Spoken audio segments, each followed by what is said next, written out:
Pirasong montage. Tindigan na lang daw ang kulang, di ni kay Berpor. Eh tara, mag-magic low tayo. Tara, espera muna saglit na rin inkubo. Hindi natin pwede balagbagin to, hindi ate.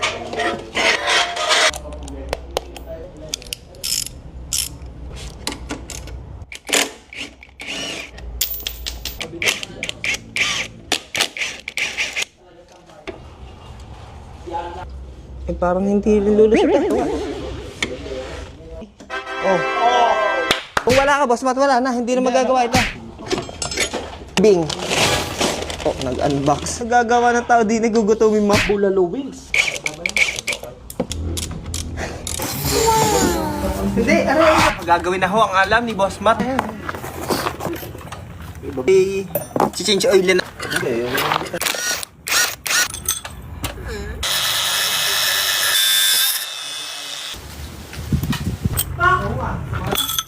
Boss Matt, tingin mo.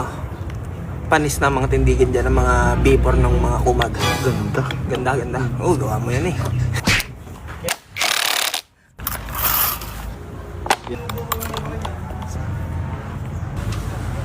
Oo. Baga matatap. Bet game ang tsura.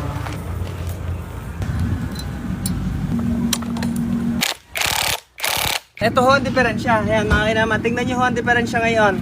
Ayan ho yung hindi na magic low, ito ho yung na magic low. Di ba pasok ho yan, kaya kalaki ho ang diferensya. Ito. Pinupulaan mo ng diferensya pag nag-magic forward ka. Ibig sabihin, napangit ang tindig ng iyo, boss. Boss Matt, maraming salamat. Iyo, nadali. Nadali nga din naman. May magic low nga ni Boss Matt ng basic lang. Eh, tara, ikabit na natin. Tingnan nyo mga kinaman ngayon ang tindigan nito. Noong tinindigan naman yung mga kinaman, may play pa naman ho yan. Mga kinaman, ang ganda ng tindigan ng unahan nito. Kaso maiiwanan ang likod. Sabi tindigan ngayon Grabe yung master.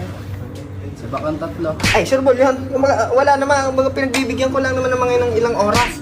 Ilang panahon, eh wala. Masyado tayong ginigit. Ayos-ayos ng tindigan natin sa unahan. Kulang lang tayo engine support sa likod. Tsaka pala, fender fitment, wala pa ho yan. Kumbaga, yan pala ang. Kumbaga, pasimula pa lang yan ang pagpapakita ng tindigan. Hindi ne, sigurado. Si baka mga kumag. Lalo na pag pinakitaan natin ang kapirasong montage.